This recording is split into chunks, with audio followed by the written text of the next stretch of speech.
Hi there everyone, my name is Dominic, and welcome back to Sorcery Part 2. We're at the fair, we're having fun, we're making bad decisions, we got in a fist fight, we tried to steal some stuff unsuccessfully, and we made friends with some old people. So look, it's going well, all things considered, but I'm really actually very excited to get back to this. Now, I was gonna leave the fair in the last episode, but I was looking at it, I'm like, it says there's one flag left we can go to, and we've got a little money left. We've got half our health. I mean, we're here to party, aren't we? Like, we're here to have a nice time. All right. Walk back to the middle of the fairground and look around. Oh, I thought... I thought there was something to do there. Excuse me. I got so excited. Oh, was that already there from last episode? I just forgot since I last recorded that. Oh, never mind, everyone. Fun is canceled, all right? The fair is over, all right? We're leaving. Kids, get in the car. Dad's out of money. All right, fine. We're going to go up out of the fair and see what's up on this road. All right. There's a path away from the fair to the right. This is the left, actually. You leave the crowd and quickly put the noise and bustle behind you. All right. Follow the road. You continue tramping through the fields until, after about half an hour, you emerge onto a wider road heading uphill towards the center of Kare. To the right of the main road, a track lined with colored flags leads along the line of the cliff back to the festival you visited before. A short distance from the road is a small hut built from mud bricks. Smoke rises from its chimney, and a thick, rich smell wafts from its door. If it is a shop, it can't get much trade, stuck out here in the middle of the fields. You all got snack? Oh, what's the other thing? Take the main road. No, we're stopping in there. Delicious smells? You kidding me? I've been lured to many a delicious smell in my time traveling, I have to say. The door to the small hut is a little ajar. A pleasant smell drifts out, but you hear nothing inside. Barge straight in. Let's knock. You knock firmly on the door. A voice calls back. Enter, friend, but be careful as you open the door. Shove the door open. No, we'll slip through the doorway nicely. You slip through the doorway as carefully as you can. What the fuck is that? What is happening in here? Sorry, this picture, I couldn't even continue reading looking at this. Okay, hold up. Looking up, you notice a jar of some kind of liquid balanced precariously atop the door. The shop is a kitchen. There is a fire in the grate with a pot above it, which bubbles and smokes. On the walls hang herbs, vegetables, meats, and cooking equipment. But no matter how hard you look, you cannot seem to see the speaker. It's that right there, isn't it? Like the tentacle porn over there in the corner runs this place. Let's look near the hearth. Looking again, you suddenly notice the strange-looking creature standing beside the pot. He has a human torso, but his head is nothing but a green-colored jelly. He is hard to spot because of the vegetables hanging on the wall behind him. You can tell he is the chef, as the long, sinuous tentacles coming from his head are scooping with ladles, stirring with spoons, waving salt shakers, and brandishing a cleaver. So, what do you want? Attack it? We breaks into his house, kills him immediately. No, let's look around closely and then we'll talk to him. Under one of the tables, you spy a small box. One end of a scroll and the handle of a mirror are sticking out. Well? Asked the creature, keeping one cautious eye on you, whilst another floats around the side of his head to watch his soup. I'm not going to take anything yet. I'm going to talk to him. He doesn't seem like he's just cooking. He's just straight up chilling in his kitchen. Greetings, creature, you begin. Look, the creature complains. Its tentacles go back to stirring, chopping, and mixing. I don't have all day. What do you want? I'd like that box of yours. Yeah, I'm curious. I'm always like, I should buy food. I should get advice. I just want the mystery box. I don't care if it's not important. Yeah, I like that box of yours. Are you one of Theta's men? The creature asks. That's me, I said like a liar. Thought so. He replies, smiling. Then a moment later, he's thrown one of his knives, catching you a deep wound in the arm. Oh no, oh no. Theta was thrown off the council a month ago, and I don't think I don't know it. He cries, charging forward. Oh, fuck's sake. Should we cast a spell maybe to try to like slow him down? Oh, we're gonna have to kill this motherfucker. I keep getting in fights with people. I want to make friends, but I don't know how. What's the one that, oh, I always forget what the spells are. I wish this came with like a little compendium on the side here that would just show you whatever the list of spells were. You know what I mean? Because then I have to go back out. I have to go to my spell book. Use to evade or defeat. Yeah, because like this one's one that slows him down, which is like solid. So like the dup is always a good one. That's one that opens doors. Big. I really want to do. Will it let me do big? If not, I'll do the whatever, like the Dawes one to slow him down. But I want to try big. I want to just have Jellyman come at me and just expand 3 times my size, like a defense mechanism. Like I'm like a puffer fish blowing up to be stronger. Let's see. Can I do big? No, apparently I can't. Damn it. I know, I think it's because the game's not programmed for every single eventuality. I don't think this is not that new of a game. What?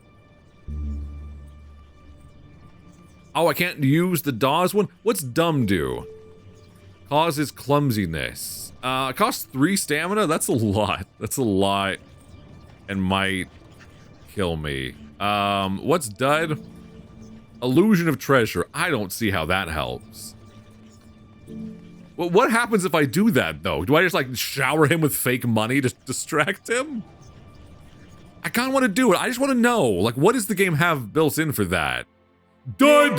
You cast the spell, creating a small pile of gold on the table near you. The creature's eyes fixate on the heap for a few moments. Go for the box. If I don't have to kill him, I won't. You, god damn it. You seize the chance to, oh, this is bad. If I don't do this carefully, he's gonna kill me. You seize the chance to go for the creature's box, but before you can reach it, the monster howls with rage. It has seen through your illusion, and now it will attack. You draw your sword, the creature sighs. A flayer has 10 arms when he needs them, he remarks. You really think you'll be any good with just 1? Yeah, I got this feminine intuition, bitch. I feel like he's gonna try a decently big attack, but his like little stamina bar is not that big, so like slice him. Damn it, well, if you're gonna be a little bitch about it, fine. I think he's gonna go for a big attack now, and I should meet him with that. Yeah. Die, I'm having calamari tonight, bitch. Let's see. I keep forgetting to read it because I'm just so ready to attack him. The flayer growls at you, and its tentacles rear up madly. They are covering his face. You raise your own sword for a brutal attack, but you waste your energy. The flayer waves his spoon in the air. And this is the one where I hit him. All right, you keep up the pressure. You vault the table, lashing out with your sword as you land. His own knife stroke is knocked away. The flayer staggers backwards and burns his hand against his cooking pot. If you can't stand the heat, you know what to do, the flayer winces. I feel bad. He seems a little bit like a dickhead, but he's kind of cool. How much attack do I have? He did a big one last time, so he won't. Oh, he's only gonna have like a tiny bit of attack left, right? Yeah. Oh, oh, that was a close one. You will make steak of him. You thrust, pushing towards him. His own half-hearted spoon blow is knocked away. The flayer's tentacles rear up, suddenly flailing with sudden pain. I thought we should defend now. Yeah, he's gonna try to get us. We need. Excuse me, we need to recover a little bit. Why did that do 2 damage? I was defending. What the fuck? You drop into a defensive stance behind a stand of pots and pans as the flayer jabs with a knife. You parry in a flash of sparks. You adjust your grip and square your shoulders. He steps back. Now, we can wallop this bitch. Yeah, get diced, motherfucker. Now we're definitely gonna rob his whole house, because, I mean, we already committed murder. He looks over his shoulder to check his stock, and you seize the moment to strike. You harry him with your blade. Your strike passes between the waving tentacles and into the flayer's neck. He falls to the floor of the kitchen quite dead. I didn't get any advice from him. I didn't ask him any questions. I might have done a bad thing. Oh, God. Okay. Look, it had to be done, all right? With the flayer dead, you are free to search the kitchen. Eat some food. Oh, I only get a little bit of stamina for that. I should get more. You help yourself to some stew. It is thick and nourishing, like me. Look through the box. You open the box and look inside. For a large container, it is almost empty, containing only a scroll of parchment in a language you do not understand. a gold-backed mirror, and 2 grubby gold pieces. Give me that shit. I don't care if it's cursed or not, it's mine. You tip the box up into your pack. We're gonna leave. Your hunger satisfied, you leave the hut, and you found 1 clue. Hold on, what's the clue that I found? No, not that. Not that. Items. Clues. Oh, because he mentioned Lord Theta, so we know. Right. I forget that just things that that come up in conversation count towards, like, our hints and stuff we can learn. I also think we're kind of low on health. I kind of want to keep the rations for when we're desperate, because we haven't used our prayer at all, and it will come back later, so I feel like we should use it now. That way, when we get further up into here and all that, hopefully the prayer is available again. Yeah, let's do it. We got the whale, all right? The whale's not going to disappoint us. Yeah, there we go. An extra 5 health. Worth it. I was too timid using it last time, and I think that might have been a mistake. All right. I feel like I maybe should even use my rations just because... I don't know. We get robbed a lot in this game. Like, very, very often. Oh, I also have the blimberry juice, though. Yeah, I'm going to use this, and I forget that we found those off the back of that cart, and I don't want to get robbed and lose it anyway. So, all right. Good. We stabbed a tentacle man to death. What the fuck are you? Oh, my God. Thin as fuck. Listen here, oh, Sempic Pumpkin. You follow the road up a slight rise and then down into a hollow. At the very bottom is a solitary thatched hut with a curious, wispy statue outside. Oh, it's a statue. Thank God. In the distance, the road rises once more towards a large building with a domed roof. Examine the statue. I don't think it's really a statue. The statue depicts a man of sorts with long and spiny limbs, sharp-edged and cruel. Its hands are pressed together before its body, as though in prayer to one of Kare's many gods. Around its neck hangs a locket of what looks like solid gold. Let's examine the locket and then steal it. The locket certainly looks valuable, but to be sure you'd have to get closer. Examine the hut. The hut behind you was thrown up in a hurry. Its walls are patched with mud and clay. The door is made from torn-up fish crates, the planks still bearing the marks of the ships that brought them in. The statue suggests this could be a shrine, but you do not recognize the deity. Make a move. You could approach the statue or the hut, or move on along down the road. I must steal from the pumpkin statue. Fuck it, like, I don't know. I feel like I did okay making not terrible decisions in the last episode, and now it's like, it's my right to do some things wrong, all right? You approach the statue curiously. Up close, it is even more ugly. The limbs are as thin as sticks, but as sharp as sword blades. The face is elongated and skull-like. The only attractive thing about it is the gold locket that hangs around its neck. Up close, you can see it appears to be solid gold and the size of your fist. We're going to watch for a moment, because I'm assuming it's not really a statue. You hang back for a moment to watch the statue. That's when you see the statue blink. I fucking knew it. Keep watching. You stand transfixed, waiting to see if the statue will move again, to be sure it was not your imagination. It blinks again. And then the arms move, one sword-like edge sharpening itself against another. All right, we're going to cast a spell on this bitch. Let's see what our options are. Do we have one that you kill? What's kid? There's so many that I don't have the equipment for. Requires a gold-backed mirror. Oh, is this? I didn't realize. I should have looked through the spell book more. So that's one of the spellcasting items we need. Summon replica creature. I'm going to do that. Maybe I can make him fight a version of himself.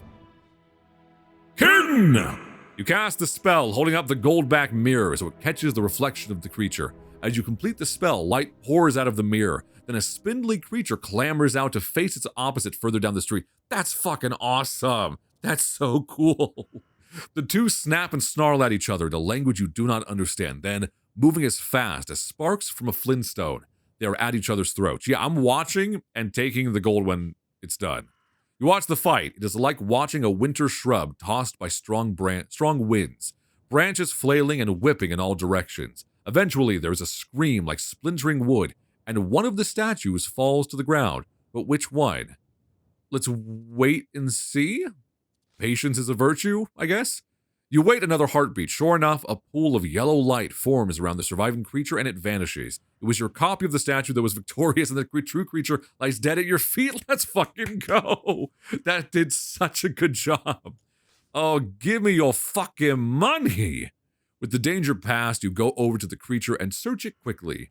The only thing of interest is the locket you saw around its neck, which turns out to be a sun jewel. You pocket it. Time to get away from this place. Fuck yeah. That went so well, and I didn't lose any health. I didn't get robbed. I didn't have to fight at all. So really, killing the tentacle guy was a good thing when you think about it, like deep down. You step inside the shadowy hut. The first thing you notice is the smell, thick and bloody like a butcher's shop. The second thing is something that you kick that rattles away across the floor, an arm bone. Give me that. My arm bone now. You pick up the bone. It is human all right, and there are teeth marks. Isn't there a spell that requires a bone? Search through the bones. I'm done calling out. Everyone I meet is mean to me. You pick through a few more bones. Male, female, child, a few different creatures, not many, but all mixed up. In one corner, you find a number of knuckle bones that have been strung together into a morbid bracelet. Fuck it. I don't care if it's cursed or not. This is how I used to play D&D when I played a long time ago. I collected so many items that my friend of mine who was in the campaign, who was good at sketching, drew a version of my character. Because at one point I found a gun, and it was like an ancient revolver, basically, that only had 6 shots, but it was like powered by evil magic. So every single one of them was like an instant kill, but something bad would happen. And then I found like an orb that required like a pact with the demon. And like before the demon even got through his terms and conditions, I was like, yeah. I sign here. You can take my spleen, whatever. Yeah, fine. Just give me that shit. So my character was very powerful, but in a lot of demonic debt, it's fun to play that way. All right, give me the knuckle bones. You take the bracelet and put it on, trying not to imagine that a skeletal hand is gripping your arm. A little sickly light trickles in through the windows. So I'm not calling out. I don't want to know who's here. Search the hut. You look around the corners of the hut. There are a few piles of ragged clothing, presumably torn from the victims' bodies. A shadow falls across the doorway to the hut just for a moment. Search the clothing. I'm not going to let anyone know I'm here. Digging through the piles of clothing, you unearth 5 gold pieces. I hate leaving stuff undone. I shouldn't call out. I shouldn't let them know that we robbed the place. But I do love a good bit of murdering. Like, committing absolute, like, terrible crimes against humanity is kind of what D&D is all about. Call out, hey, motherfuckers. Who's there? You call out, I'm armed. There is no reply. The hut at least appears to be empty. We're going to leave the hut and then it's going to whack us over the head or something. This place is disgusting. You turn tail and step outside once more. I'm wondering if we hadn't killed this thing, if the spindly creature would have like hobbled over and attacked us. So it's going well now, though. Yeah, step out onto the street. Yeah, sweet. We got a bunch of new shit. Oh yeah, hold on. Let me check my spellbook though in a second to see if like the knuckle bracelet is useful for anything. The road leaves the fields, heading back between buildings once more. To the left, a short track leads away, and you hear the distant sound of chanting. Look down the track. A squat building at the end of the track sits in a patch of neatly tilled field. You make out a few figures in bright orange robes working outside. Hold on. First, because I'm like, requires giant's tooth, requires gold piece. Let's see. I swear there was one that needed like bones or something. Fog. Requires nose plugs. There's so many things. You're telling me I missed all of these things so far? Requires a black face mask. That's racist. I'm not using that. Requires a jewel of gold. Requires a gold-backed mirror. Okay, so we do have that. There's so much. Good God. Bracelet of bone and a sun jewel. Okay. So each of the things we're picking up is valuable. All right. The sun jewel. This spell may only be cast upon the yellow sun jewel. Once cast, the jewel will glow either brilliantly to dazzle attacking creatures or just light enough to act as a torch. Oh, double useful. Requires a bracelet of bone. While wearing a bracelet of bone, the caster of this spell can concentrate on a particular illusion, and this illusion will become real to others. However, affected creatures must be intelligent, and the caster must not act counter to the illusion. Okay. Okay, so I can cast an illusion spell and follow up with that to be able to make something really convincing. That's interesting. I don't know. These are useful. I'm not sure how they're gonna apply yet. What's over here? Hold on. I wanted to go to the artist quarter, but I also don't wanna. I don't mind taking a roundabout way if we get to meet some cool folks about. The short track ends in a low building surrounded by figures in long robes. They are monks. A few work the fields around the building, while others sit in contemplation of the sky, the wrinkles on their hands, or the soles of their feet. One monk greets you with a nod of his head. Sup, bitch? No, greetings, you declare, bowing to the monk. The monk smiles. Welcome to our humble monastery. He puts his palms together and nods. Fred, sit down beside me and we will talk. The monk pulls out a set of knuckle bones and lays them on the bench. I got knuckle bones. Swindle stones? Let's fucking do it. I'm terrible at this game, but it's fun. The monk nods. A game I have contemplated for a long time within these walls. He indicates the knuckle bones eagerly. What's the stake? The monk smiles. I am a monk, in case you did not notice. I offer nothing. I ask nothing. I only play for money. Then sit and ask me a question that will help you earn some. Okay, fine. Fuck it. Maybe if I win, we'll get some info from him at least. All right, I'm so bad at this game. The monk counts out 4 dice and waves at you to bid. Roll the dice. Okay. We open with... Okay, hold on. Because it's like... We have 2 4s. Oh my god, I'm so bad at this. So should we open saying like we have like 1 4 to be a little conservative? Like, let's start there and then work our way up slowly. Ah, so you seek the 4 spell lines to unlock the gate. The what? Now we have 2 of those. Let's bid that. Let's keep the bidding going and try to trip him up. By Effie. I will tell you of the spell lines. They are known only to the 4 city nobles, and these lines can unlock the gate. How can you find these lines? What do you need 3 2s? I've got a 2 here, so he probably might not be bluffing. Let's say... he might be full of shit, though. He has 4 dice. The odds are he probably didn't roll that many. Let's call. Let's see if he's a liar. He's not a liar, it turns out, and I'm bad at this game still. God damn it. All right. If you are truly determined to find the spell lines for the gate, there is one other route you could try, other than find the nobles you mean. I have a pair of 3s. That's pretty good. I guess I should start with... Oh, he started with 2 3s to begin with? Okay, hold on. Let's say there's 3 3s. Not someone, exactly, but there are other forces with knowledge. I'm so bad at this game. Hold on. There's no way he has that many 3s, right? Or does he? That would be insane. But if he does, if he has 2 of them and I have 2, then it's gonna fuck it all up. Hold on. God damn it. And I want to get more info, but I also want to, I want to play the game well, but you're supposed to ask questions that get you info, and this one confuses me still, even though I feel like I should be better at it by now. I'm gonna call, I think he doesn't have that many. I think maybe it's like 1. Nope. Oh, god damn it. Fuck me. Why is this so difficult? I feel like it really shouldn't be, but it is. I have 1 1. Well then. Well, fine then. Let's see. He probably has 2 3s. Let's try that. What you gotta say? I'm not calling yet. If I just know if I do 1 more, he's gonna call. He's gonna say I'm full of shit. I don't think you have 3 2s. He has to be bluffing on 1 of these, right? All right, hold on. We're gonna call now because I don't have any 2s that are gonna help him. Yeah, okay. So there's kind of a trade-off of as you have less dice, you can kind of realize when the enemy's bluffing because your dice aren't going to help him as much. I think. All right, maybe 1. No, I think there's going to be 2 of them. I'll raise that. If I lose one more dice, I'm gonna get all messed up.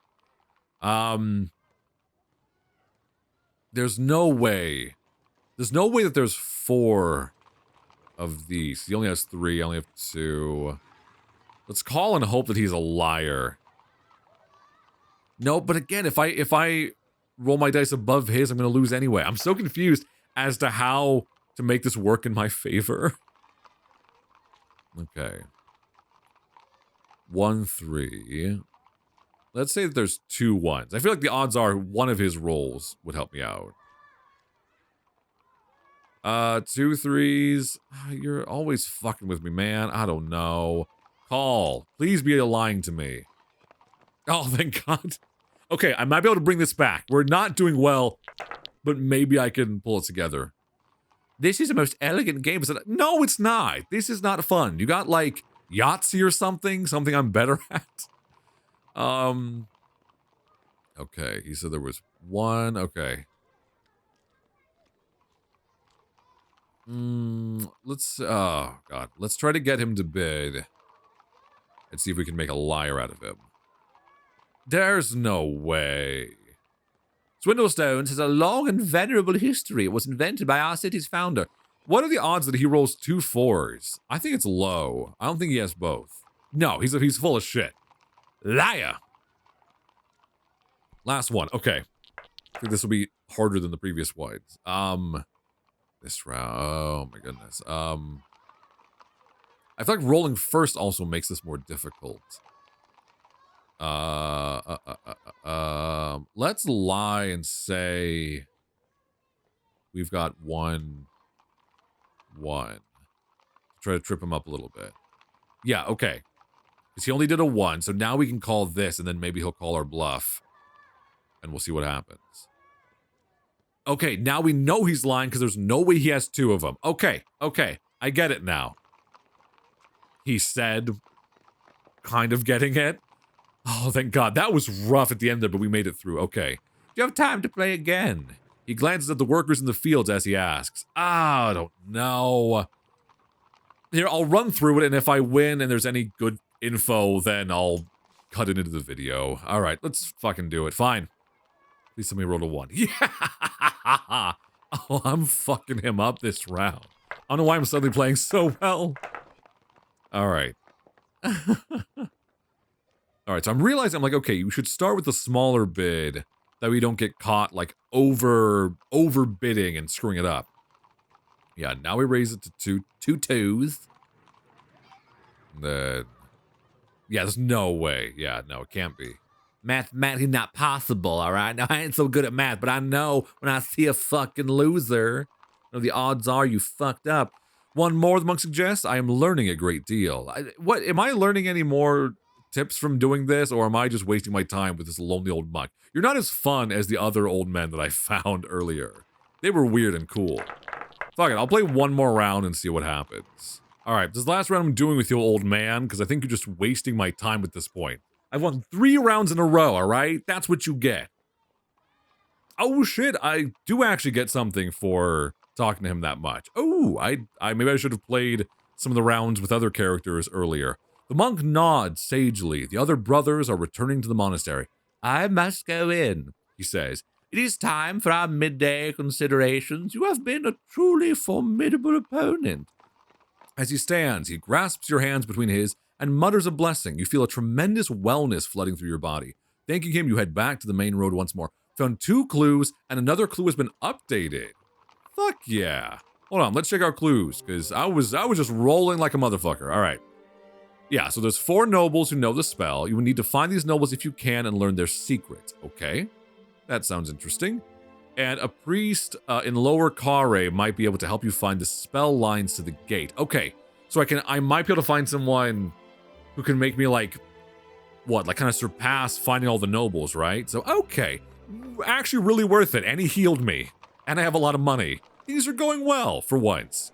The road leads directly into one side of a large domed building. It is some kind of sprawling covered market. Looking left and right, you see several other roads entering the building through different archways. A group of serpent heads are just passing by. Stop and eat something. Talk to Hey, you, wanna play some fucking dice? You stop. Greetings, you begin. What is this place? The serpent head looks back at you unimpressed. It's the artist quarter. They have to have a roof over them or the paints run and they complain. Nothing worse than a complaining artist, remarks the second creature. He's going to sacrifice himself. Sounds worthless. One of the serpent heads, a female makes a harumphing noise. Making fun of my son's lisp, are you? She asks, then with one hooked fin smacks you about the head. The rest of the group turn up their nostrils and march inside the market. Intriguing sounds drift from inside. Well, listen, okay? I didn't know he had a lisp. I thought he was just a dickhead. It's hard to tell the difference. Oh, I'm not very good at making friends in this game, but you know what? I don't need friends. They disappoint me. The market is a maze of alleys, every inch of space being used for trade, with shops, stalls, the voice cracked there, excuse me, the shops, stalls, and piles of goods set out on crates and barrels. Hawkers bellow about their wares, each trying to shout down the next. People and all manner of strange creatures mill about, quite lost, but very few seem to be actually buying anything. Ooh, where do I find the good kush? Because I know the artist market has it. Yeah, get in that crowd. Get in the pit. You lose yourself browsing the stands. Most sell carpets, but some also offer incense burners, lanterns, and pottery. You can't see any blacksmiths or food stalls or, well, there's no food here? What's the fucking point then? It's the only reason I leave my house anymore. Below the dome, you move on through the market, elbowing your way between shoppers and hawkers to stand below the enormous glass dome. Through the hubbub of passers-by, you spot the exit across the hall. Noise rolls like thunder around the roof of the market. What am I missing here? And what's further in? Hold on. Let's see the far end, because I feel like we didn't see a damn thing. Is it because we made the serpent people mad? Because they were like, listen here, don't make fun of my lisp. It's not my fault that the word lisp is kind of inherently made to pick on you. You walk to the furthest end of the market. On your left, a man grabs your sleeve. You want to buy carpet? He asks. Finest carpet this side of the backland, made from real moths. Fuck it. I'll buy a carpet, weirdo. Behind the man is a towering stack, 30 or 40 carpets high. Each one is gray and so dusty they make you want to sneeze. A fight has broken out in one corner of the market. It is quickly settled by a score of passers-by. Oh, okay. Can I go into the carpet shop? Yeah, okay. Very good carpet, the man assures you. How large you want? Size of bed, size of room, size of palace garden? I give you same price. He drags out a carpet to show you. Let's see, show me your very best carpet. Certainly. He nods enthusiastically. How about this? He hauls the first carpet to the door, then heaves out another. The rugs aren't light, and he huffs and puffs as he moves them. I'm just going to make this old man move them back and forth endlessly and then buy nothing. Let's look at the carpet, though. The carpet is, he is demonstrating to you, seems to be made from about 100,000 moth's wings, stitched carefully together. The color is a dim gray. Here is one made of finest buzz moth. He hefts the second carpet up on top of the first and pulls out a third. Something rolls out from under this last carpet and onto the floor. Look at the thing! You're distracted by the movement, but he misreads it for a shake of your head. Whatever it was rolls under the edge of one of the other carpets. Perhaps something more expensive for your home. He stacks the third carpet on the fourth by the door and he pulls out a fifth. I want to look under the carpets. What the hell was that? You stoop down and feel under the edge of the stack of carpets and find a pair of nose plugs. Okay, well, where are the butt plugs, all right? The carpet shop is so dusty, you can see why the salesman would need several pairs. Oh, that makes sense. All right.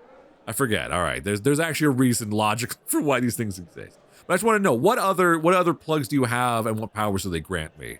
Something a bit narrower and yes, more green. He switches the carpets over. This one has zigzag. Finest carpet. Always have... I forgot to do the voice.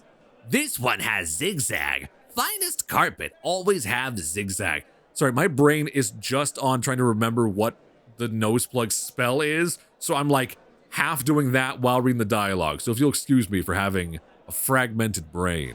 The patterns are wonderful. Let's pander to this man. You say. The man pauses a moment in surprise. Clearly, it is rare for a customer to say anything complimentary. Indeed, he answers. We employ only most talented children with smallest fingers. No shape they cannot weave. That's fine, all right? The children yearn for the rug making. No shape at all? You must be pleased. That's a good job on the child labor. I'm a murderer, so I'm not gonna wax poetic about how immoral you are. Indeed. He nods deeply. Also, they are very cheap. Here, let me show you. He begins scanning through his pile. Perhaps something with a thicker pile. The stacks of carpets by the doorway is growing quite tall now. Look at the carpet. The rug has been dyed a vivid red. It looks like something has been killed on it. This next carpet made by slaves of shield maidens of Lumley, He declares. extremely rare, but when it appears, it looks much the same as others. The next carpet is thicker than the last. It is made of furrier moths. As he pulls out another carpet, you begin to realize he has completely blocked the door to the shop. At that moment, he whistles. I'll fight you. Let's look around. I'm not turning my back to him. You spin around to see two gnomes sitting on top of the carpet stack, holding a rug between them. They rush forward, moving past you on either side, rolling you up on a carpet. Fuck it. You try to cast a spell, but you cannot. Your hands are trapped by your sides. God damn it, Mothman. A moment later, the world overbalances. You have been hoisted up onto your captor's shoulders, and I'm being kidnapped again. I'm always getting robbed. I'm always getting kidnapped. This town sucks. I'm gonna threaten these motherfuckers. I will burn your shop down, you cry, but your voice is muffled even to your own ears by the pile of rugs. So really, which is less intimidating. You are bounced along. You can see a tiny circle of light through one end of the roll, and soon catch a smell of rotting fish. Then you are dropped onto the floor. A moment later, you begin to spin. One end of the carpet has been tugged. You roll forwards. You are free, and then you are falling. God, where am I now? Holy shit, where did you take me? Yo! Oh my fucking god! I'm on a boat? They literally put me on a ship. You motherfucker. I didn't even get to go up to the nice houses on the hill. God damn it, I made a big goof. Me do the big stupid. Shit. Your eyes opened, captured again. Last time it was Elvins, and this time, well, where are you? Okay. Let's try to listen, I guess. Well, last time we sat up, they were like, they're awake. They robbed me again? I lost 10 gold? Fuck. You close your eyes and listen. All around you, you hear the creaking of wood and the rhythmic slap of water. The ground below you is rocking softly. Perhaps that's why you feel nauseous and sick. You hear a loud grumbling, which does not appear to be coming from your own mouth. Let's look around carefully. You open your eyes and look around. In the hold. You are at the bottom of a wooden pit with a hatch far up in the ceiling. Other bodies are sprawled around on the floor. You are a prisoner. God damn it. The guards are not going to help us. Check myself over. I'm not fine. Let's cast a spell. I want to know what spells I have available to me. I've got a lot of magical items now, so maybe I can do something cool. Too many options. Let me test some random ones out. What does rap do? Talk all languages. Need a green-haired wig. I do not have a green-haired wig. All right, start from the top. So what does Dud do again? I can do Illusion of Treasure. That seems interesting. Like, maybe that would trick the guards, maybe, into coming down? I don't know. And then, oh, that's just the talking one. Hold on. I'm getting mixed up. What does H do? How? Oh, how? Find safe passage. Oh, that one. Please. That would be so useful. How, I say. You cast a spell and a calmness enters your mind. You wait for the voice that will tell you how best to escape, but nothing comes. The smell fades and you are none the wiser. Does that mean there is no way out? God damn it. The wooden walls either side creak and groan. You are definitely in the hull of a boat. Someone taps you on the shoulder and you look around to see an old man. It takes a moment to place him. It is Tomas, the old soldier you met outside the city walls. My buddy. From bad to worse, eh? He remarks. I think being trapped outside the city was better than being trapped in here. Yeah, what happened to you? It's not a long story. I got into the city, as you know, and I outran the guard. He grins, but then his grin fades. But I couldn't afford a bed, so I slept rough. Woke up here. He face turned serious. But we have to get out somehow. If we stay down here, something terrible will happen. I'm gonna get us out. I'll blow a hole in the side of the ship with one of my magic spells. You reply, looking around for an idea. Tomas looks desperate. I heard the slaver say something about a cage. He murmurs under his breath. Maybe. They lower it down, we can climb back up. The other prisoners around you groan and sigh. You cannot understand what they say, however, they all seem to speak in different tongues. More spell time. Any chance I get, I'm gonna try it out. So there's no safe way out, but at least that narrows down the options. Can I zap someone? Would that help anything? Create lightning. Fuck it. Let's see what that does. You cast a spell, firing a bolt of lightning at the side of the ship. The wood is ablaze in moments and burns out a moment later. And you can see why. The spot... God damn it. The spot you hit is below the water line. However, you managed to create a hole in the side, and now the river water is flooding the hull. The other prisoners are panicking. I'm gonna fucking drown. Hold on. I gotta get Tomas out. He's too old to be swimming. I'm so sorry, buddy. I have failed you so bad. Me just firing random fucking spells into the wall. What was the other Z option? Okay, there's none left. Okay. What does this one do? What is Fuff? No. What does it do? Fuff. Create a force field. I don't know if that helps me out of the predicament from drowning, but that's really cool. What else can I do? Wow. Invisible wall. All these kind of like hold the water back, but don't help us escape, do they? Oh my god, okay. I don't know. I don't know if there's a good option really available right now. Is this a different one? Float in the air. But wait, the hatch is still closed. Hold on. Can we do the force field and we can swim out? Hold on. I got an idea. What was the force field one? It was like Foff, wasn't it? It was that one? Fuck it, let's create a force field. Tomas, get in the bubble, all right? We're getting out of here. You cast the spell, creating a bubble of force around yourself, and more importantly, perhaps, trapping a small amount of air. The water in the hull is now up to your knees. Oh, God. I don't want Tomas to drown. I would feel so bad. Hold on. Is my god back? The whale's gone, but we have Gorilla. Oh, Gorilla's back? Come on, Gorilla. That's right. Heal me, bitch. Now I can do more spells. There's got to be something useful here. Hold on. I could float a little bit. I did a bad thing here, didn't I? I really made a mistake. Can I not unlock? Hold on. I got an idea. I don't know if it's gonna work, but can I like float up to the hatch on the ceiling and then unlock it with a spell? Because worst case scenario, I can swim for it, but I think Tomas is gonna drown, and I don't want that.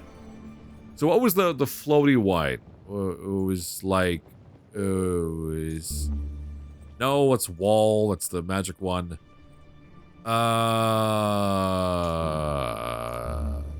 No. Hold on.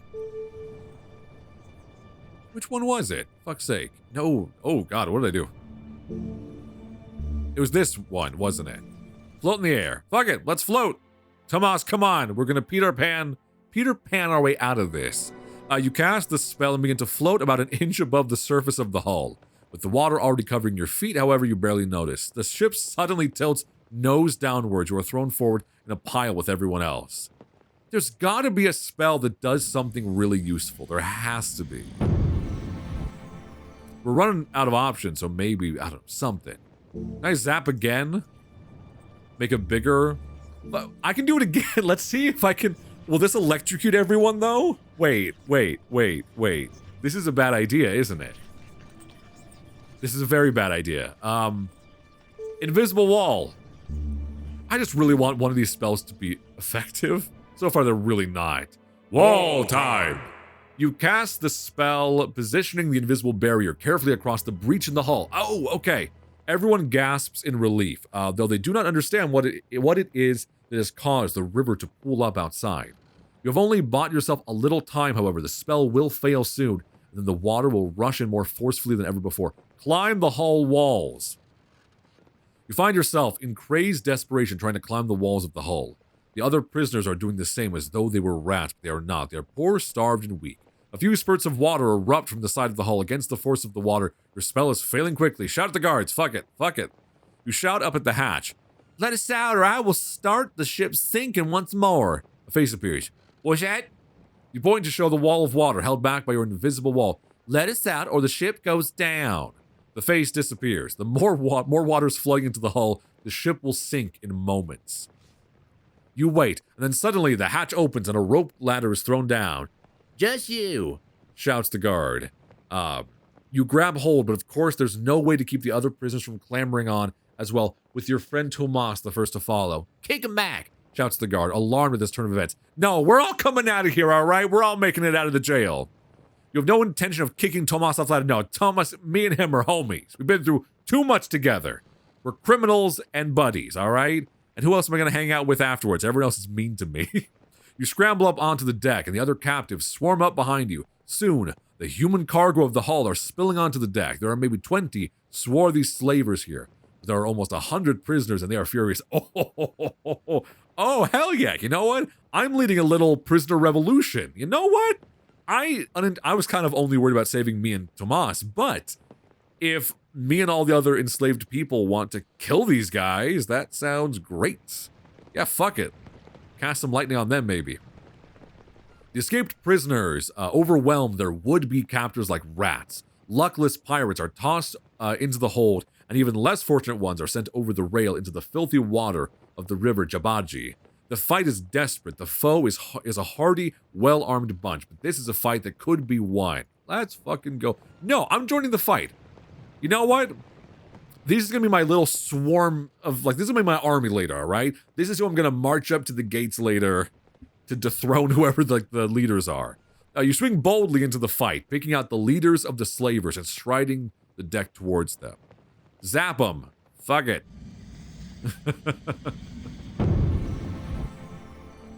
I'm good for anything at zapping. Oh, my zap option is gone. What's the B one? I can get big again? Hold on. Oh, let me get giant to fight him. Yes, big woman. Big mommy adventurer lady. You cast the spell, inflating yourself to 3 times your normal size. I'm just gonna crush him under my thighs. The leader of the slavers takes one look, yelps, and then races for the side of the boat. Then the ship finally tips, nose down into the water. The wall across the hole in the hull has given way. The prisoners scream and curse as they are toppled overboard and into the water. You fare no better, and your head is cracked against the mainmast as you tumble towards the side rail and are then pitched into the water. Someone save me at least. There's a bunch of people here. Someone pull me out of the water. Yeah, oh god, where am I going to end up? Am I going to get washed down river? Oh shit.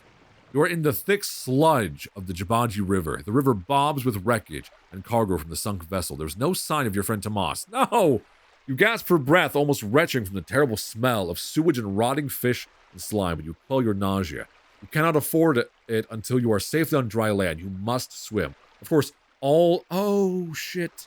All your water damageable possessions have been ruined. Thankfully, however, the pages of your spellbook are protected. Like what? Hold on. What items did I have that could have been ruined? I've still got my juice. I've still got my magic stuff. I didn't have that. Oh, my rations got fucked up, didn't they? Yeah, god damn it. Oh, well. All right, we got out of there, though. I kind of want to swim to here, because, I feel like on a subsequent playthrough, I may play through all of this area and try to intentionally get over here. But I don't know. I missed out on all of this, and I want to see what's over there. So fuck it. We're going over here. They interrupted me on my way to go over here. So you flail and trash, I think they meant thrash, through the thick, gloopy water. Keep swimming. You make for the near bank and reach it quickly, hauling yourself out onto the dock. You get a few funny looks from passing creatures, but not as many as you might have expected. I was saying, this town, they've seen worse. It's fine. I can go back to the dock. I don't know how that helps me. Can I go over here now? I want to go somewhere back where I missed out on everything. All right. Back over the dock, I guess. The market traders begin to set up their stalls, fighting and threatening each other to get the spots closest to the ships. A few sly types, probably pickpockets, begin to prowl the shadows between the stands. There are still areas of Lower Kare you have not explored, but you cannot afford to waste more time in the slums. If the nobles are to be found, they will be on the other side of the river. If they are not to be found, you must reach the gate and try to find another way through. Can I afford breakfast? Because I could use it. You wander the stalls looking for something to eat and find a stand selling bomba bread for 2 gold apiece. The smell is quite nourishing. 2 gold? Give me that shit. I love a good street vendor. That's funny. You know, it's one place that is really good. Like, they're not even technically street vendors. They're just like little hole-in-the-wall kind of shops. Is Seattle, actually. Down by like the stereotypical little like, what do they call it? The Fisherman's Wharf market area. I can't think of it off the top of my head. But like, when I was in Seattle, to be quite honest, I ate a lot of food there that I was not a fan of, as far as like a lot of like the dining that I had booked and had reservations for was really disappointing and really overpriced and like not that flavorful. But the street food, like the casual stuff, was so good. Like, I remember there was like one of those hole in the wall, like the kind of Chinese food shops where they just have like that roll down metal door they open up and it's just like the front of the shop. Like, you just walk up, get your bag of food and walk off. So fucking good and so cheap. Like, you could get so full just going stall to stall, enjoying all these little mom and pop shops. And I'm like, the more I travel, the more I really love finding those places. And I'm much more disillusioned with most sort of like the trendy spots. They almost always let me down. But the local spots, a lot of times, man, those are the ones you got to find. And a lot of times they're not the ones you find on like Yelp or TripAdvisor, you know. They're ones you just kind of stumble across and they smell fucking awesome. And the smell usually does not let me down. All right. You buy a slice of bread.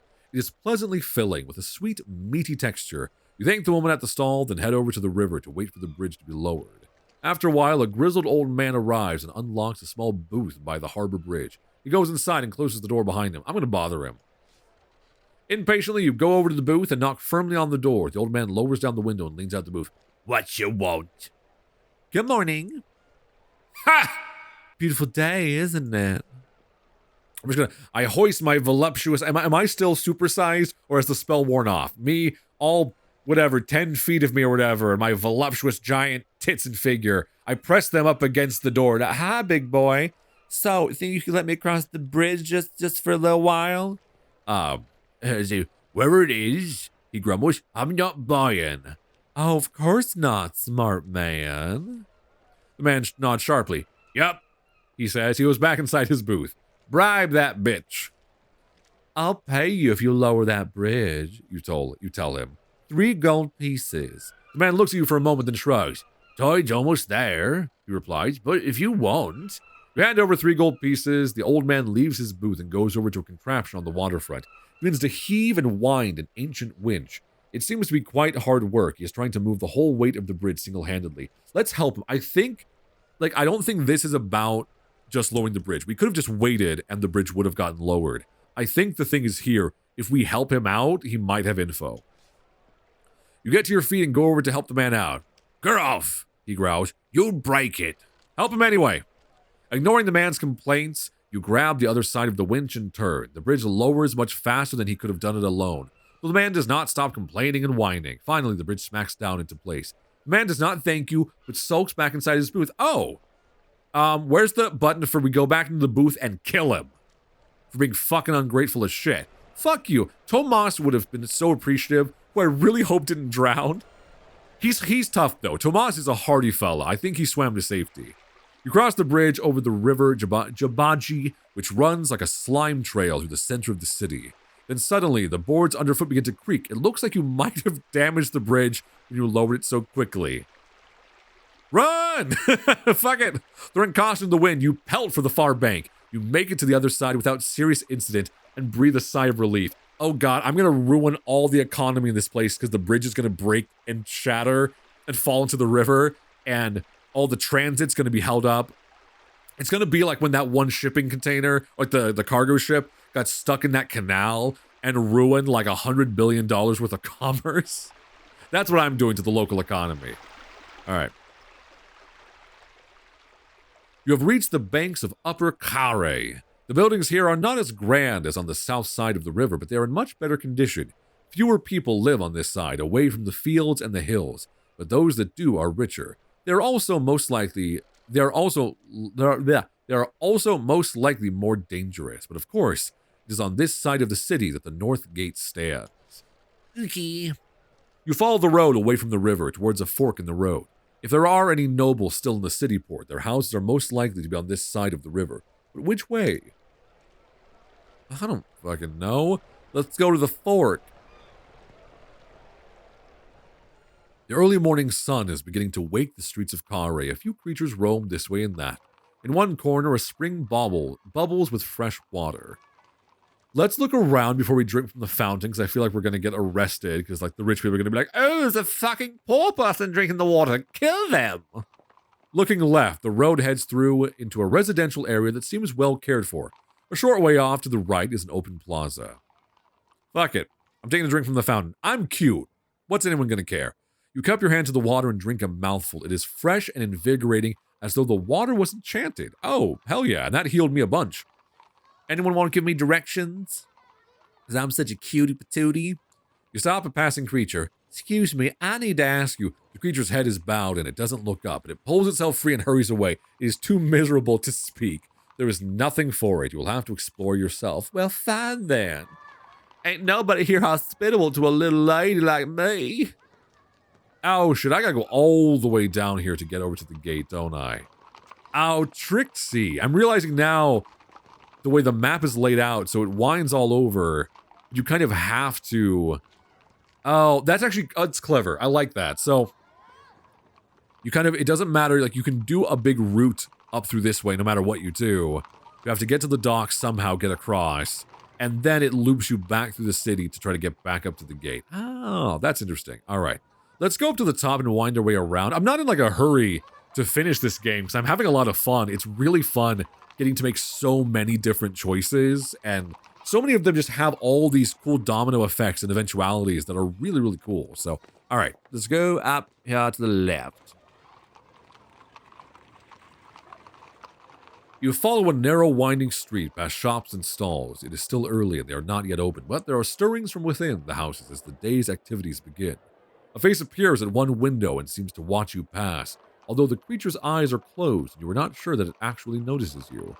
Let's wave, let's be friendly, let's say hi! But does not react, its eyes are still closed. Another similar creature stands in the doorway across the street, washing themselves from a bucket. This one is thin and spindly with a long face, not exactly a human, not an elven either, but something in between. What humans having fucking the little creepy elven things and making these hell spawns? Let's be friendly as hell. They're probably going to be mean to us, though. You try to greet the washing creature, but it too has its eyes closed. Are you all blind? Did you all have, like, the plague? Perhaps it is soaping its hair and doesn't want to sting its eyes. At the end of the road, under a low arch, a group of youths, youths, are loitering and talking, kicking stones into the gutter. They notice you and begin to point and talk amongst themselves. Oh, God, I hate youths, all right? I'm taking a side street to avoid them. They're going to be mean to me. No, they're chasing me. You see an opening to one side and nip down it. The youths immediately give chase. God damn fucking teenagers. They are quick runners and you will have to move fast to lose them. These alleyways are tight. You cannot see what is around each corner as you approach. Run! You race forward, reaching what used to be crossroads. But the way ahead is blocked by a collapsed building. The youth are right behind you. Turn left or turn right. Left. You swing quickly left and race past another building to the next crossroads. Straight ahead, you see what looks like a metal hoop lying on the ground. The youths are hot on your trail. Keep going straight. What's the metal hoop? You keep going into the alley with the metal hoop. It fills the alley, and as you step over its edge, you are suddenly falling. Oh God, is it a pit? Oh shit. Where the fuck? I'm off the map now. Oh shit. No, it's like Elden Ring. There's a fucking underground sewer down here. Oh no! I made a bad mistake. Okay. You are floating slowly down through the air, turning over and over. You are in pitch blackness. You cannot see a thing. Then a spot of light appears. It grows wider and wider until you finally emerge to a fate that is nearly worse than death. Standing in a sewer. You have landed in a disgusting pile of unbelievable filth. Slime, excrement, sludge, dung, and dregs all the way up to your neck. You are evidently in the sewers of Kare. You start struggling to your feet when a splashing sound to your left draws your attention to a small opening in the wall right next to your ear. Something is coming. Duck to avoid it. Yeah, I don't know what's down here. You take a deep breath, swallow your pride, and duck down into the foul sludge. When you come up for air, the deluge is gone. You clean yourself off as best as you can. Look, it might be icky, but I guarantee something down here is really awful. You stand in a cavernous sewer tunnel filled knee-deep with slow-flowing, stench-filled water. It is pitch black. You could be standing on a mountaintop or inside of a coffin, except that is for a single speck of light somewhere in the distance. Let's wait and see if it gets closer. And within a few moments, the tunnel is filled with goblins. There are not one or two, but a whole army led by a tall, stocky elder goblin chanting a weird guttural song. They pause a short distance away from you, and the leader steps forward. "You should not be here," the goblin declares. "This is the domain of the Mad King." Alright, I'm not doing that voice anymore. It's hard on my throat. He's gonna have a low voice. "You should not be here," the goblin declares. "This is the domain of the Mad King and of us." Cast a spell. Fuck it. Can I blind all of them, maybe? I haven't used my sun spell in a while. That might be fun. What's this one? Mud? Great quicksand. Requires sand. I do not have any pocket sand on hand. What's this one? Hot. Can I burn them? Just fireballs them immediately. Hold on. I want to... Oh, okay, hold on. I want to distract them is my main thing. What's the one?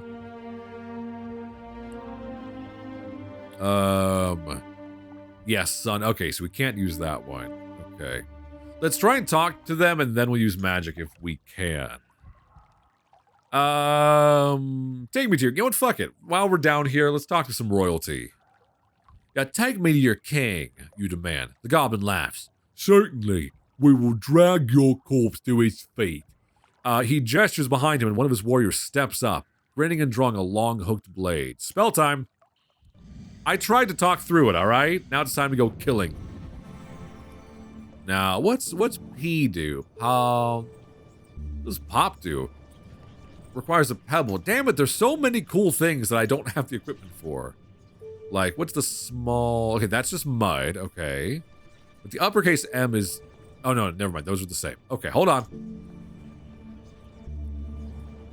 And then... Hold on, they're goblins. They're gonna go for the treasure, right? Yeah, let's do this. Done. Damn it! You cast the spell, filling the sewer with illusionary golden riches. The goblins cackle with glee. "You are wealthy," the leader of the goblins states. "We will be glad to rob from your body when you are fallen." Fuck you. I'm gonna kill you. You're not even that strong, actually. I don't even know why I was worried. Fuck you. Yeah, that's right. I'm to slice your goblin dick off. The goblin charges forwards through the filth. You try to gauge his size and deliver a quick slicing blow, hoping to connect while the monster is off guard. It gibbers and aims at you with a short sword. You land a deep hit. It growls and stamps its feet in the muck. We don't even need a big attack, do we? Oh, shit. I didn't realize you had that much attack stamina left. The goblin was at your throat, swinging a vicious blow. You move to strike its chest, but you stumble. You tumble back a pace. Okay. Now I can do like a medium attack, right? Yeah, there we go. I figure they're goblins. They're not going to be defending much. They're kind of crazy, so... Then you are leading the fight. You charge forward and put your sword at its side. The goblin leaps to protect himself. It's too late. Goblin's weakening. Big cut. Yeah, he doesn't have much left. There you go, bitch. Following it holding your weight steady, you slash sideways. You have defeated the goblin. Look, if y'all weren't messing with me, I'm realizing now the gold really didn't help in a lot of ways. The goblin leader laughs. He gestures another of his minions to face you. I need to come up with a more clever spell. Otherwise, I'm assuming they will just keep throwing more goblins at me. What's this one? No. It's all right. G. What's this one? Oh, the black face mask. No, that one seems like a bad idea. I already offended the people with the lisp, and I didn't mean to. Illusion of worship, I don't have that. What do I have? I wish they would take away the spells that were not an option, so I wouldn't think I have them. What's Dawes again? Great slowness. I can make them all slow. It only costs 1 stamina. Let's do that. Let's slow them down. Dawes! You cast your spell over the approaching goblin, and his movements begin to slow down until it's creeping through the water towards you. You rush forward and skewer it with ease. The goblin leader frowns. He's starting to get angry. He motions one more of the goblins into battle. Let's do this. Can we do the same thing again? I wonder if we kill enough of them, if that'll earn us some respect, honestly. Let's do the same thing. The bitch didn't you learn from the last one. You cast the Dawes spell a second time, but the lead goblin is not going to be caught by the same trick twice. As one goblin is slowed down, he pushes it back and quickly summons another to fight instead. I shouldn't use all of my power, but I want to just stab him right in the fucking head. Let's look at medium and see what he tries. Oh, don't do that. Don't start getting crafty with me. The creature rushes at you through the filth. You set your stance and perform a fast, slicing blow, attempting to connect while the creature is off guard. The goblin jumps away, quivering with adrenaline. It shows its teeth and stamps its feet in the muck. Little bitch. You're gonna do a big attack now, aren't you? Aren't ya? Let's do a 5. Ooh! Uh-oh! Ruh-roh raggy. Then the goblin is on you like a storm, launching a strong lunge. You sidestep to strike its skull, but slip in your stroke. Shit. Let's do a little attack, 'cause he doesn't have much stamina left. Shit! God damn it! That's not good. It's going bad, everyone. You dodge sideways, but you fall, hissing. It lands a blow, rushing towards you with an evil blow. We don't have our god to talk to, do we? Gorilla. No! Oh, Gorilla is not here for me anymore. We say, save me! I should picture like King Kong hovering above us. You dodge sideways. Oh, fuck me. This is going so poorly. He did like 2 big attacks in a row, which kind of shocked me. And now he's going to defend. You motherfucker, stop doing that. Then you're leading the fight. You leap forward and drive your blade at its leg. The goblin's blade deflects the worst of the impact. God damn it. All right. Let's defend. Okay, little attack. You are seriously injured. I'm aware. I'm really, really aware. Big cut. Stop doing that, you bastard. Keeping your weight steady, you swipe sideways. The goblin moves and runs across the tunnel. The creature bares its teeth and stamps its feet. I should defend, shouldn't I? Yeah, okay. At least I didn't take as much damage as I would have otherwise. On instinct, you drop back into a crouch. The goblin yelps. You turn it away and tumbles back, scoring only a light wound. Okay. Medium attack?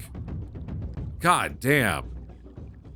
Then you are taking advantage. You charge forward and drive the edge of your sword at its chest. The goblin's weapon deflects the worst of the impact. The monster eyes your movements. I think he's going to do like a little attack to test. Oh no, he's blocking again. Alright, fine. Chasing the creature, balancing on your back foot, you slash sideways. The goblin turns and races back across the water. The goblin is weakened. The monster hoists its short sword in the air. I think he's going to do a big one now. Like a medium one, okay. That's fine, as long as I can do a big attack soon. Cautious, you drop back into a defensive posture. The goblin tries a weak attack with its little blade, but you turn it away. You steal your focus. The monster shows its teeth and hisses. Like a 5? Oh, close one. But oh, that did it. Thank God. I did so bad. That was terrible. You are on the goblin. You jump forward and drive your sword into its neck. You have defeated the goblin. Thank God. Oh, that was not good. Can we use items? Are we out of stamina? What? If we drink that, will that bring us back to life a little bit? The first signs of genuine fear are showing on the goblin leader's face. You are feeling breathless and weak and can barely stand. The goblins take advantage of this and rush you in great number. You cannot escape. Something moves and everything goes black. God, hold on. Can we go back and fight him again and fight better so we have stamina left? Or are we supposed to get kidnapped? You have died in the sewers of Kari. Your adventures are at an end. Oh no! Oh, this is the first time I've had to go back. Oh, fuck. I'm only going to rewind it a tiny bit. I really don't want to have to rewind very far, but... all right. Damn it, that's the first time I've died from the first game and into this one. But, all right. Well, hey, let's move. Now we know there's a speck of light. Let's see. The tunnel disappears into darkness. Yeah, we don't want them to catch up with us, so we're just going to keep running and let them chase us.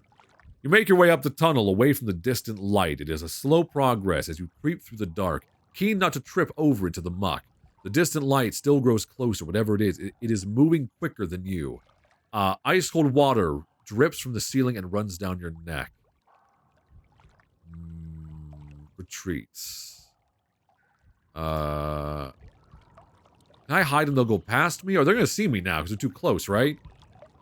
You duck into an alcove in the wall. In the distance, you hear the marching feet coming closer. You wait, and within a few moments, the tunnel is filled with goblins. No, let's stay low. Let's stay low. All right, yeah. There are not one or two, but a whole army led by a tall, stocky elder goblin and chanting a weird guttural song. They march straight up to where you are crouching in the dark. 100, maybe 200 creatures. What are they doing here beneath Kari inside the city walls? I don't know, but it's not my business. I don't even live here. You wait in tense silence as the goblins march past your hiding place. At the rear are two goblin generals. How many more soldiers does the Mad King want? The first asks, and the first asks the second as they pass your position. Thousands. The second replies, then spits. But he'll get what he gets. That he will. The first agrees, testing his blade on his thumb. The two walk on, still talking and muttering voices. Spooky. So, there's a whole, like, insurrection happening down here. That's interesting.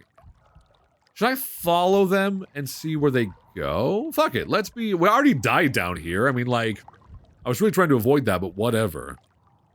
Let's see. You trail along behind the goblins like a shadow. The Backlands tribes are ready? The first goblin general hisses. The second goblin makes a chittering noise, something close to a laugh. Ready to run through this city like a river of molten steel, had a word from the king. A few words, the first goblin replies. But I have learned a few myself. Ear, one hisses, stopping suddenly and cocking an ear. What was that? Let's freeze. You freeze. The goblins keep walking away out of earshot, not stopping. They do not look around. Continue in low voices. Okay, now, yeah. Yeah, there we go. Now I can keep following them. Unless they set a trap for me, which they might. We hurry to catch up with the goblins. A corner. Looks great. Are they waiting around the corner for me? Something glints from the side of the sewer. Look at it. You stop to look at it, losing sight of the goblins once more. It is a vial of poison. Sniff it? Fuck it. Sniff the poison. Blimberry. Stash it. Wait, because Blimberry's the stuff we had earlier, right? It's the potion. Yeah, it's not actually poison, right? Alright, they disappear around the corner of the sewer. Oh no, it's actually something useful. Alright, cool. Keep going. You are back in earshot of the goblins. You know one of the lines? One goblin is quizzing the other. The goblin spits in agreement. I overheard the Mad King whisper it to himself. His voice drops for a moment. You only hear the second half of what he says. And Fergus pride. Just then, you see more lights up ahead. It seems the sewer is opening up into a wider space. Okay, I'm not turning back. I'm already so close. Peering through, you see a huge chamber like an underground cathedral. Water pours in through narrow channels and openings, high in the walls, and several wooden ladders disappear upwards. But your eyes are taken by the center of the room. It is filled with goblins, like a ship's hold filled with rats. They swarm around one another, clashing swords and baring teeth. In the middle of them all, on an improvised throne, sits a man hunched low, who wears a metal circlet on his head. Okay. In fact, we've been doing sneaky pretty well so far, so let's head inside. You slip into the hall. It is warm with the fetid breath of 1,000 creatures who drink and laugh and clash swords down in the muck.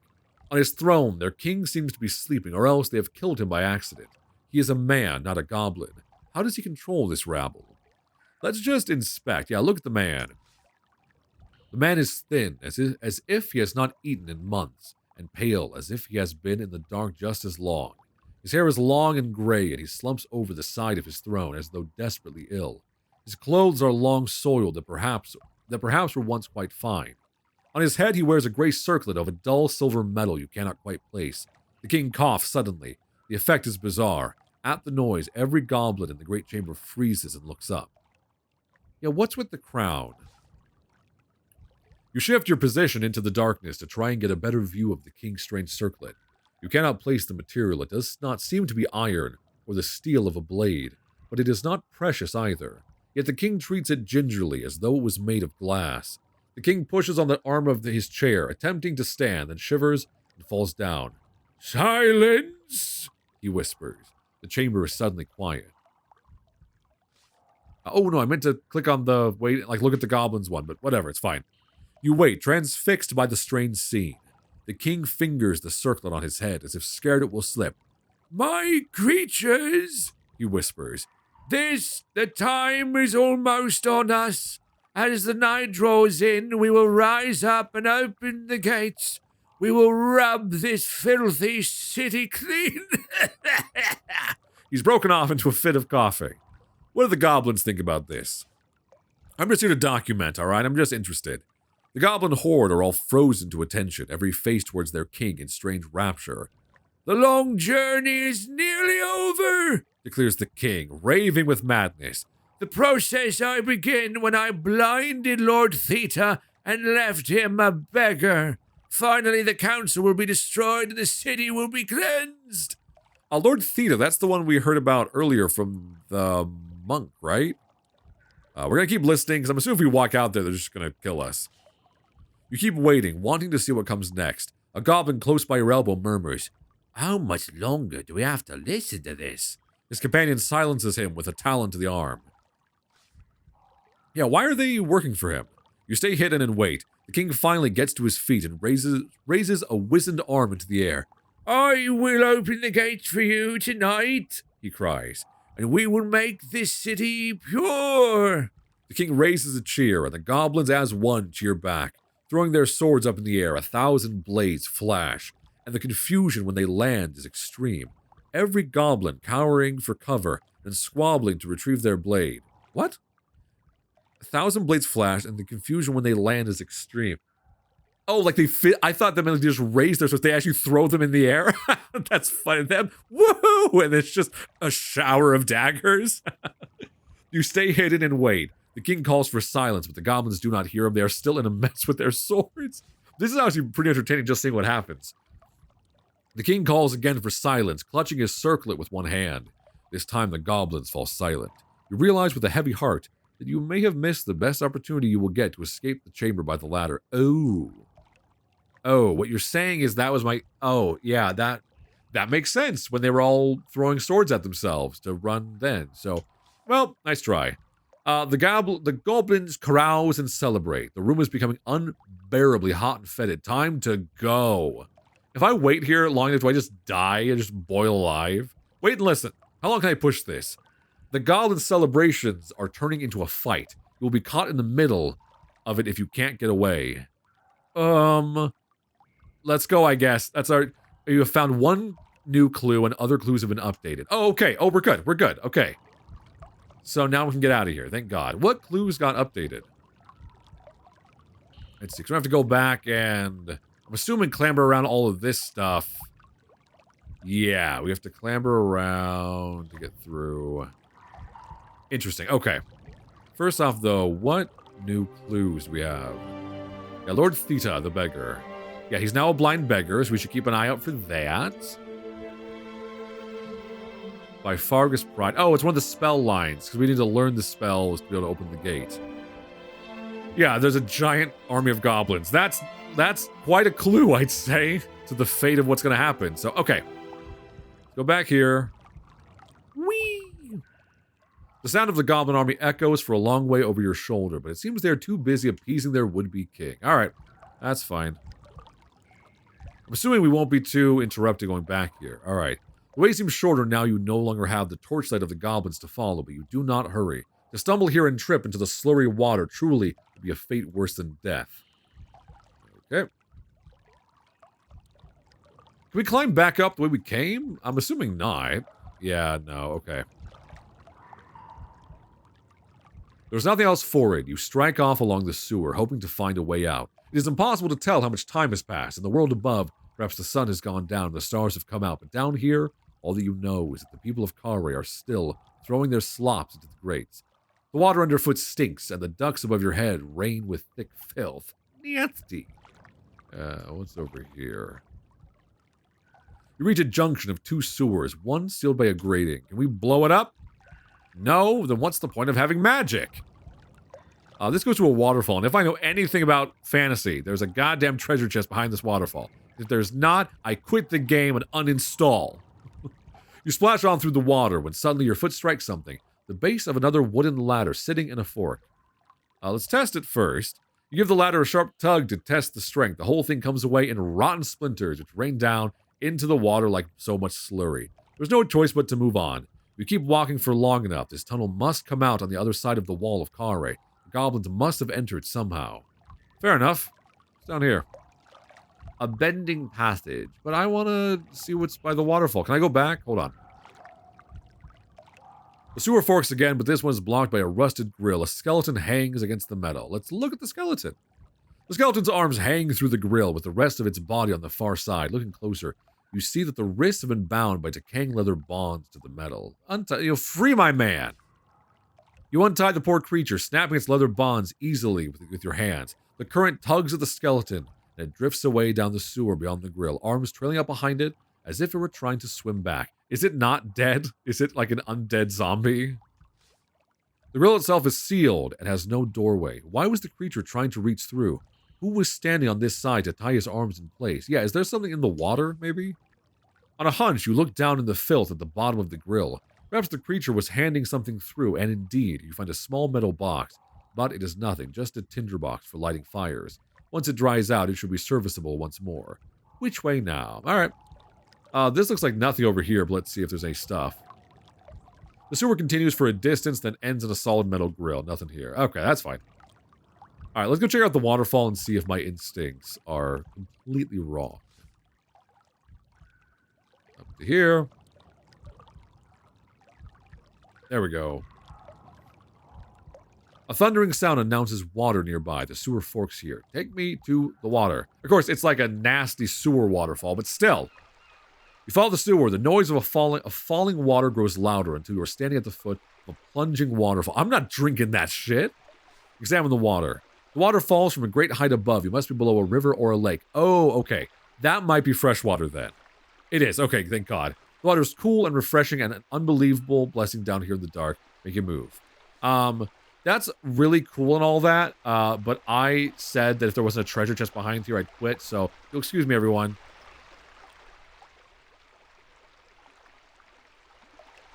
Fine, I'm just kidding, alright, I'll play the goddamn game, alright? I'm a little disappointed, I'm a little let down, but it's fine. They don't need to put a treasure chest back there just for me, even though it would make me feel happy. But who cares? Who cares what I think? You make your way along the sewer. In the distance, you hear a dull groaning sound. Who's wonking they willy down here? You emerge into a small chamber with a knee-deep pool of sewage collected. The liquid is bubbling, and as you watch, a shape rises from the water. It is the smooth hide of a slime eater. It roars, gobbing slime and goo at you. Ew, I can't even... Oh, is this the face? Ew, you nasty. Hold on. Fireball. When in doubt. What are my options? Oh, I don't usually get, like, Y doesn't pop up much. Oh, can I speak to him with the yap one? Oh, I don't have the green-haired wig to talk to animals. God damn it. What's yob? Summon a giant. Oh, these aren't helpful. What's T to tell? Read minds. I don't have any of this shit. Game, stop acting like I am able to cast anything when I clearly can't. I can just summon a goblin, what, just for their opinion? Oh, I'm gonna have to fight you, aren't I? Can I zap you? What does, zip do? Teleportation? Fuck it, I'm zapping him. I don't think he's in the mood to talk, so... And this worked really well last time when I blew the side of the ship out and almost drowned. Alright. I hit him. I'm like force lightning him like the like the fucking Emperor in Star Wars. You cast the spell, creating a powerful bolt of electricity in your palm, which you release into the folds of the Slime Eater's flesh. For a moment, it lights up like a bonfire, glowing bright green. Then the energy of the bolt dissipates into the water. The creature oozes and gasps, clearly weakened but not yet defeated. All right, still worth it. I often do so bad at these fights that I might as well give myself a little bit of a head start. Thrust! That's right, I'm gonna thrust into the grimy green. Oh, that's what Shrek says to Fiona. the Slime Eater growls at you, filth and fetid waste spitting from between its blubbering lips. Killing it quickly will be your best chance of avoiding losing your last meal. You swing your sword in a mighty arc. The Slime Eater skulks into water, then rises up and charges. You drop, chopping into its body, cutting deeply. The Slime Eater staggers backwards into the filthy water, screaming and howling. That's what you get, you slimy bastard. And now I'm gonna cut off your slimy little head. Standing firm, you swing a mighty blow at the Slime Eater. The Slime Eater roars up, exposing a soft area beneath its chin. You strike with your sword and it sinks in deep, bringing a fountain of thick green ooze, and then silence. No stamina lost. Flawless victory. Oh, that actually went kind of okay. Sorry, Slime Eater. I mean, I'm assuming you also, like, once again, you live here, but also you were yucky and mean to me, and it smelled bad, and I'm sorry. When I rule this place, no smelly. I'm sorry, you're not allowed. Further on, the sewer ends, and a walkway opens on the right. You step gratefully out of the filth and muck into a lower tunnel. Does that say a dead end? Are you fucking kidding me? Oh, no, okay. Oh, never mind. It's not actually a dead end. Okay. You arrive in a dead-end passageway, but there is light here shimmering, shining from above. You look up to see a hole in the roof of the sewer. Even better, there is a rope with a bucket hanging from the gap. You found a disused well. Test the rope so don't fall to my death. You cannot believe your luck. Down here in the dark, you have been close to thinking you might never escape. So, you test the rope first, expecting it to come free at the slightest tug. But it does not. It holds secure and firm. The climb will be long, but you will be safe. Hell yeah. Reassured, you start to climb. The first few feet are wonderful. Filth runs clear from your legs, but the rest of the climb is long. It makes for hard work. Can I use my floating spell? Like, come on. Halfway up, you stop to rest. No, Gorilla, I'm gonna need you later. We're okay. Gorilla, you just stay there, King Kong. Keep climbing. You continue the climb. It takes maybe half an hour of inching your way up the rope, but eventually you reach the top. You are indeed climbing out through a well into the open air. You take a deep lungful, expecting crisp, fresh air. What you get is stale and dusty. Where are you now? Somewhere lovely in this city, I'm assuming. I mean, someone's like basement or some shit. I mean, a graveyard? You have emerged from the sewers into a wide open area of tall trees and short headstones, surrounded by a tall ironwork fence overgrown with ivy and gripweed. You are in the necropolis of Kare, its city of the dead. The sun is beginning to set already behind the city wall to the north. You must be close to the gate now. Woo, okay. We don't have, like, because we can run up to the gate, but I feel like we don't have anything to open the gate, and I feel like that's all the story stuff. Plus, we didn't get to explore jack shit. We got fucking kidnapped because teenagers attacked us, and then we fell into a hole in the ground, and then goblins murdered us, and then we had to rewind and revive ourselves. Like, I want to explore more because things went so poorly.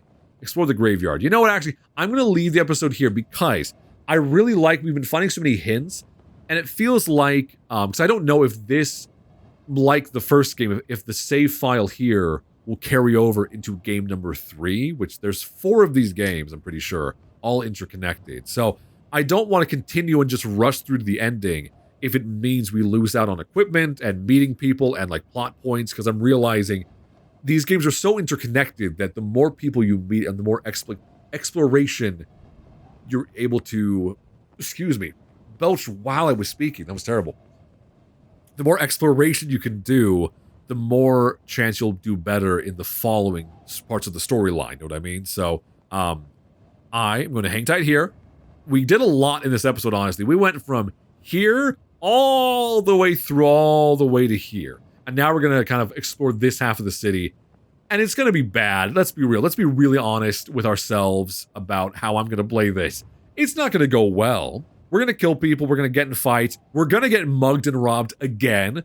But hopefully we have some fun along the way, because I'm actually having a great time playing this. I love choice-based games like this. They're kind of an obsession of mine. It's so fun how invested you can get in a game that's like, we're not here for the graphics or the crazy gameplay. We're here because it's fun to see what choices you make and how different they are from how someone else would play this game. This game's so unique, but I think everyone would have a fairly different experience going through it, and I love that. So anyway, let me know what you guys think. Let me know what choices you might have tried that maybe I didn't, that you think might have maybe yielded a better or different result. And I will be back for what I'm assuming will be the final episode of part 2 here, so we can get through the rest of the story, find out what our clues mean, get to the gate, and hopefully move on to the next game. So anyway, thank you all so much for watching and listening. My name is Dominic, and I will see you next time. Bye!